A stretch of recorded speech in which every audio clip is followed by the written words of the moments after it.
Okay, last part, guys. Last part of the 40 iconic restaurants that don't exist anymore. So number 31 is Pasties.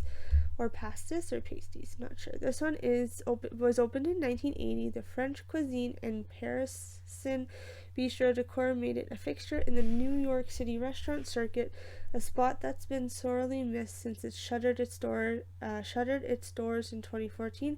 However, much to the city's delight, the French bistro reopened in 2019 to a new location. Cool. Where's the new location? We want to know. Number 32 is De Silvano. I don't want to stop you.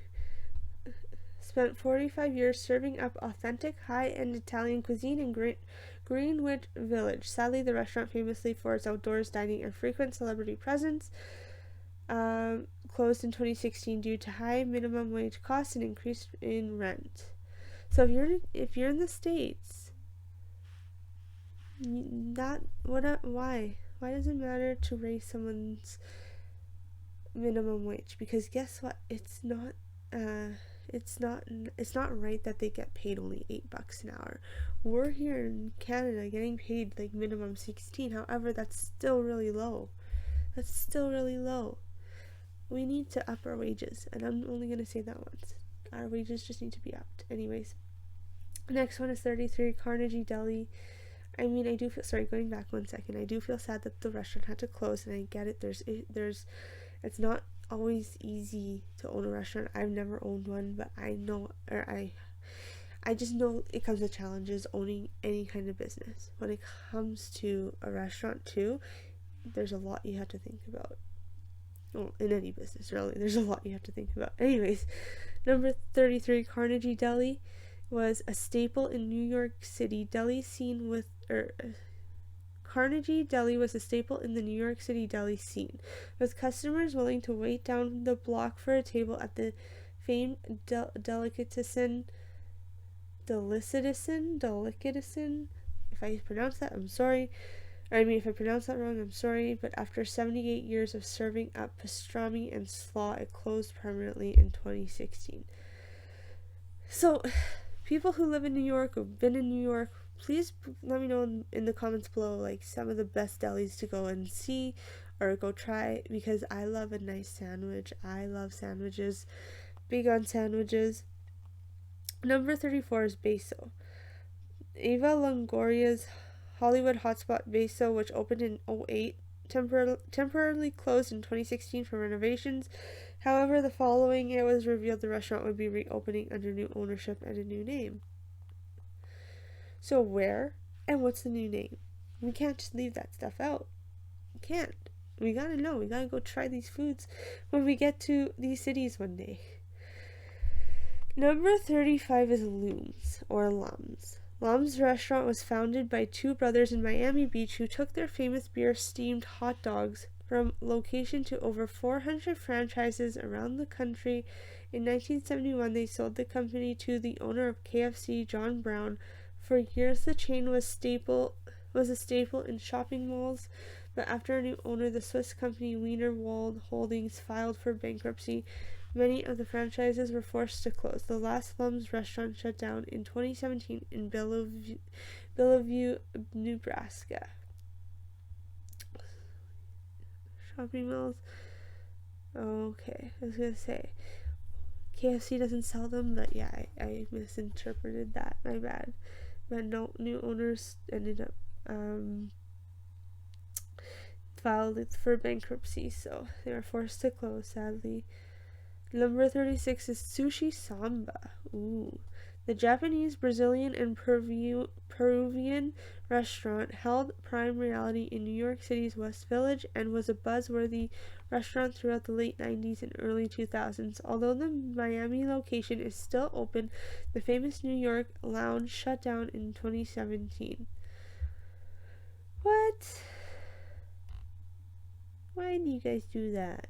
I feel like it's because there's other restaurants that were willing to open and people were more interested. I feel like restaurants is a big revolving door.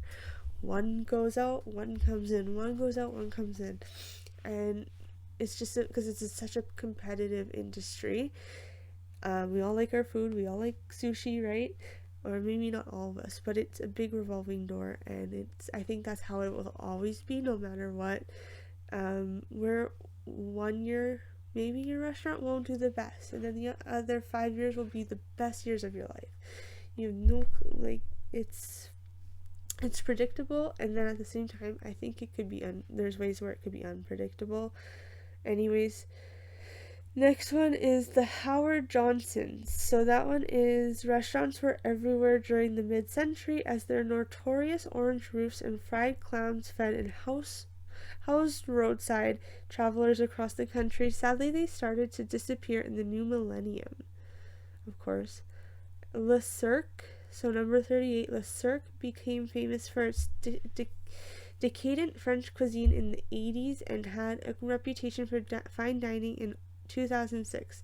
A location opened in Bloomberg Tower, but due to high rent, the restaurant was forced to close down in 2018. Darn. I wish I knew what they sold for food, some of these places.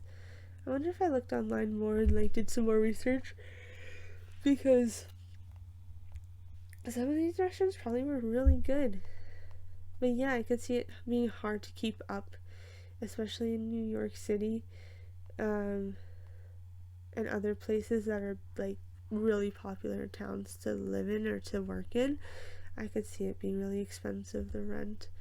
Number 39, Barbuto. The casual yet sensationally chic eatery in New York City's West Village closed down in May 2019 after 15 years of serving succulent roast chickens, hearty kale salad, and famous wood fires. Last one is the Grill at the Four Seasons. Less than a year after reopening, the Four Seasons announced that it would be closing the East 49th Street dining room as the restaurant world has changed. Managing partner Alex Von Bider told the New York Times the institution was open for more than 60 years before closing. Cool. Yeah, the restaurant world has changed, definitely. I could see that. I believe it. That was it. That's all for that. But yeah, it has changed over the years. There's always something new, always something different that we all want to try. It's funny though, because food will always be food. It's the restaurant and the themes and what we, I guess, what's more modern in these days. And it's funny because where I'm from is a smaller town, but there's a lot of old style, I guess you could say.